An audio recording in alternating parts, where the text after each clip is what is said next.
Okay, good evening.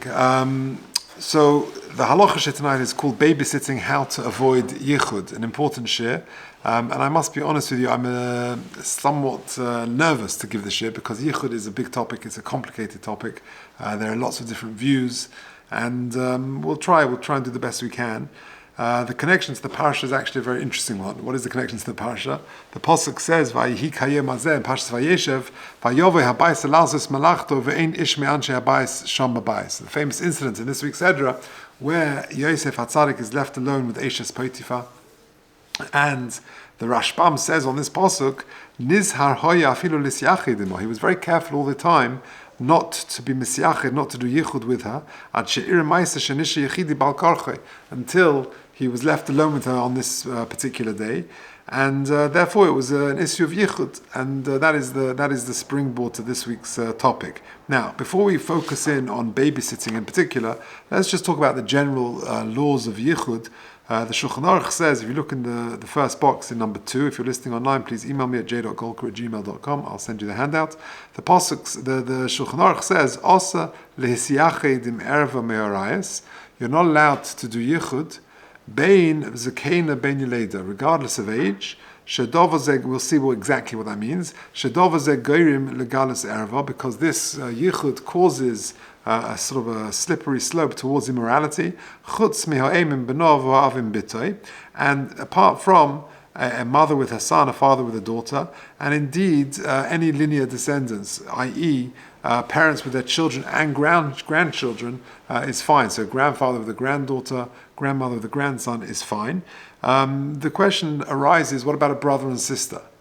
And there the poskim say that on a temporary basis that is okay, but on a permanent basis not. If you look at the next box, Moshe says in Igros Moshe, in Evan Ho'ez, Chelik Dalet Siman Pei He, is it Pei He? Gosh, I can't see, it's so small.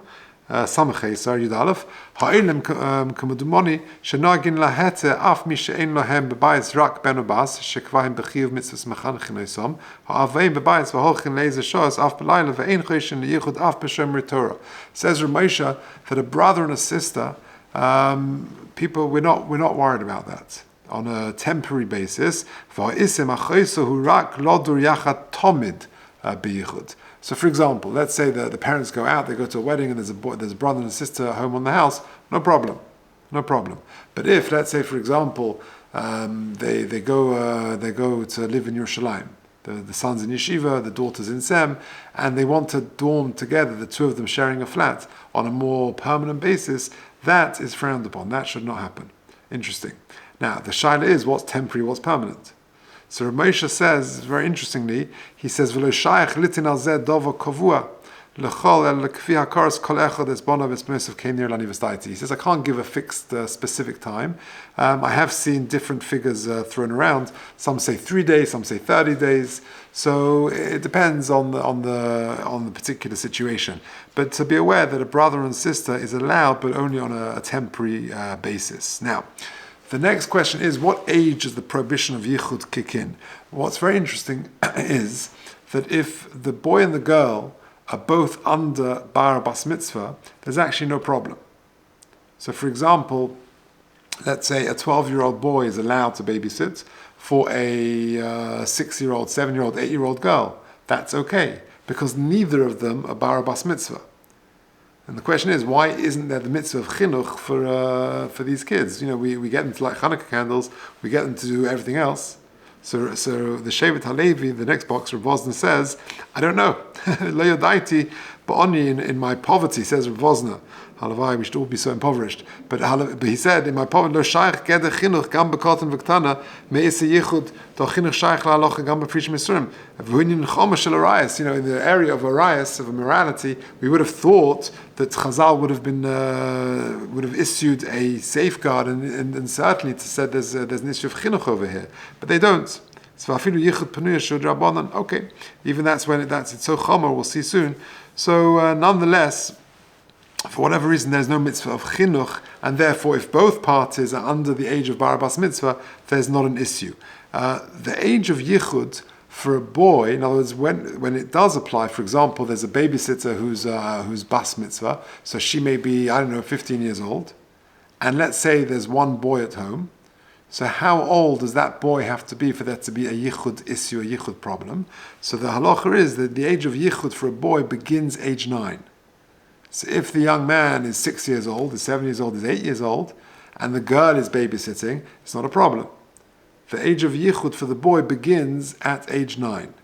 The other way round is more debatable. For example, a boy who's bar mitzvah, say, he's 16, 17 years old, he wants to babysit for a girl. So there, the Shulchan Aruch says that the age of Yichud begins age 3. And indeed, the Rambam, the Shulchan Aruch, and Mishnah Berurah all say that. If you look at the bottom of the page, they give the age of 3 for a girl and 9 for a boy.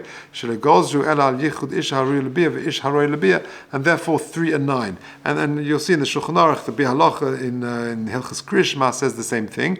Because he says, Tefach megula be'isha b'mokum sh'dark lechasoi. So he's saying Krishma in front of a woman who's not fully dressed, there are parts of the body which are normally covered are uncovered. Afilu hi ishtei also nikras Krishma kenegdei. And the Behalacha, the Chavetz Chaim says, I'm b'sefer Shulchan Shlomo shekosav, that shaykh afilu b'ktana mibas gimel ve'elech, from 3 years upwards. Now, the Chazon Ish says, and other contemporary poskim, they say that they give a slightly older age for a girl, arguing that a girl who's as little as 3 years old cannot be considered an erva because people don't perceive her as such until she matures somewhat. So how old should, at what point does the Issa kick in? So the Chazon Ish gave the age of 5. That is debated a little bit because some say that is specifically for Kriya Shema, not for other halachas of Yichud and things like that. Ramosha Feinstein, not in a written tshuva, is quoted in an oral conversation as saying that the age is 7. So that means a boy is 16 years old, let's say, and he wants to babysit for a girl. So the strict halacha is 3 years old. If she's more than 3, there is an issue of yichud. We'll discuss the solutions, the scenario soon, but there would be a yichud scenario in that case. The Chazon Ish, there may be a bit of leeway, age 5 according to the Chazon Ish, or perhaps even age 7, up to the age of 7 according to Ramosha. And of course the halachas apply. Although in its origin the halacha is just for an Eishes Ish, for a married woman, but the Shulchan Aruch itself says, back on the previous page, it says after the Ma'aseh of Amnon and Tamar, David HaMelech was geizer on Yichud of a Penuya, even a single girl, and so that's going back to the times of David HaMelech. So it's a very, very early takana. And then in the times of Hillel and Shammai, they were geizer on the Yichud of an Oved Kechavim, of the Kechavim, even of non-Jewish people. So for example, you've got a cleaner in the house, a non-Jewish cleaner in the house, there is still an issue of Yichud. And that was already, it's an early takonis from the times of Hillel and Shammai. But that's the sort of the chronology, if you like, of it.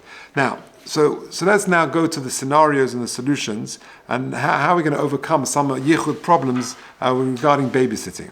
So the classic, we're talking about a problematic situation, i.e. you've got a girl over 12 babysitting for a boy over 9, or you've got a boy who's over bar mitzvah babysitting for a girl, let's say over 3 or 5 or 7 as just discussed. Yeah.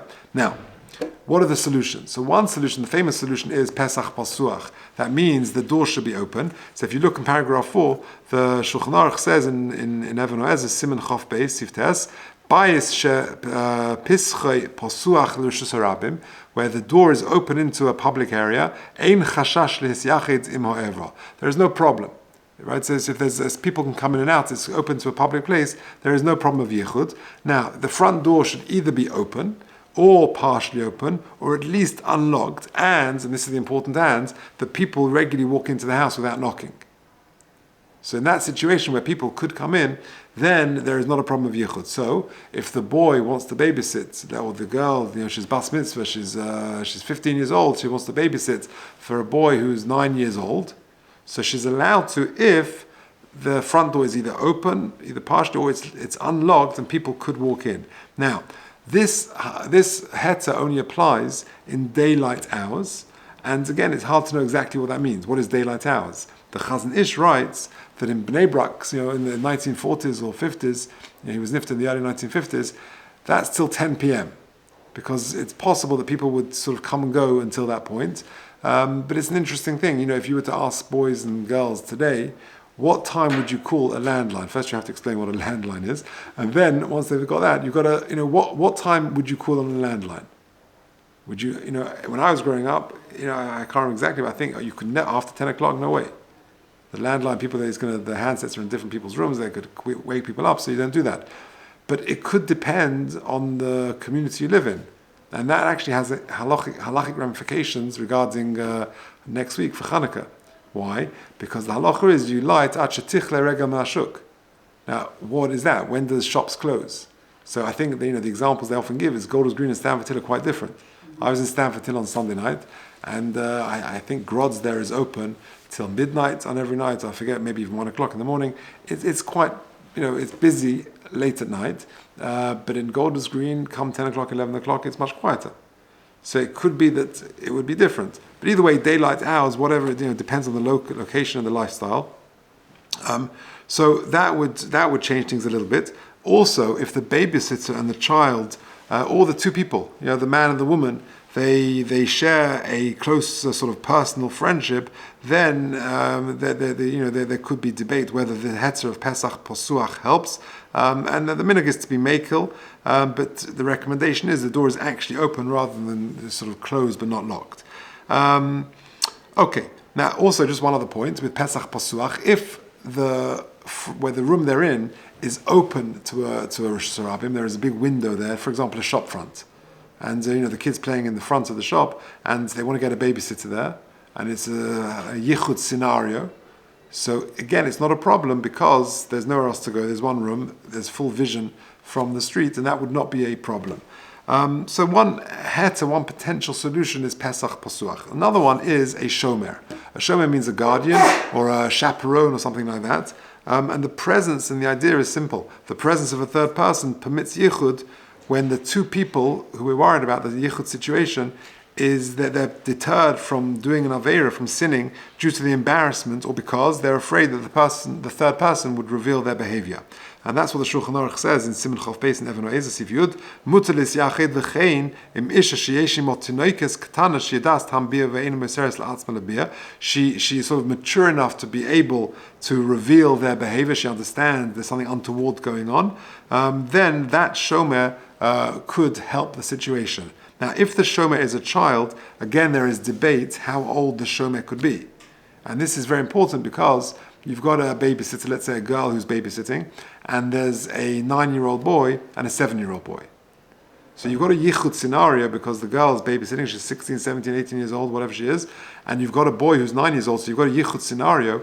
But the question is the 7-year-old younger brother a shomer to solve the solution, to solve the problem situation? So I've written here in the footnotes, if in the bullet notes under the box, if the shomer is a child, there are various opinions as to the age of the child. Some say that even as young as 5 is old enough. Others require the boy to be 13 or the girl to be 12 to be a shomer. And but I think the minhag olam is to be mekel, and so long as, like the Shulchan Aruch says, that he's a little bit mature to understand what could be going on, then he or she could be a good shomer or shomeres. Now, again, this leniency applies during the daylight hours. At night time, you need 2 children beside the child who's being cared for. So, for example, you've got a girl babysitting 16 years old with a 9-year-old boy, so you've got a yichud problem. If you've got 2 other kids, let's say a friend of the 9-year-old plus a younger brother of 7, then that could be okay because you've got 2 shomrim in that situation. Okay, now, if these 2 solutions don't work, so for example, they don't want to leave the door open, understandably, or even unlocked, or it's they just want to close it and people can't walk into the front door. I have seen written that if someone would knock and it's expected of you, the babysitter, to answer, that's considered to be unlocked, and therefore it's as if you could come in.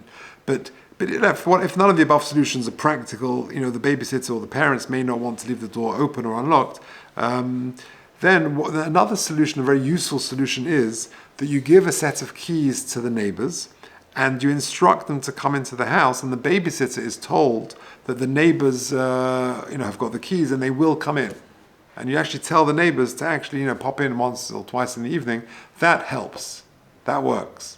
So it's a useful solution to know. So again, if you've got a 16-year-old girl babysitting for a 9-year-old boy, and you just tell the neighbors just to pop in once, twice, you're okay. That is a useful solution. Okay, so that is just a quick summary of the halachas of babysitting and yichud. The connection to the parsha we said was Yosef. The Rashbam says had been very careful all the time till now not to do yichud, not to seclude himself with Eshes Potiphar. But now that fateful day had come and everyone else was out, and therefore there was an issue of yichud, and therefore Yosef was trying to get out, and that's how the whole story unfolds. The general rules of yichud are that for linear descendants, that is, parents with children or grandchildren, it's okay. Brothers and sisters on a temporary basis is okay. A boy under bar mitzvah is permitted to be alone with a girl under bas mitzvah. That's not a problem of yichud. Chazal won't go there a chinuch issue on this. And then regarding halachic sort of problem scenarios, the age of yichud for a boy begins at 9. There is debate about a girl. The Mishnah Berurah, the Mishnah Shulchan Aruch, the Rambam all say 3, but others say it's slightly higher, 5 or possibly even 7 years old. The classic solutions are Pesach Posuach, the door is actually open, or at least unlocked, or a shomer, as discussed, or if those solutions don't work, giving the neighbors a key where they actually are told to come in, that would help. Okay.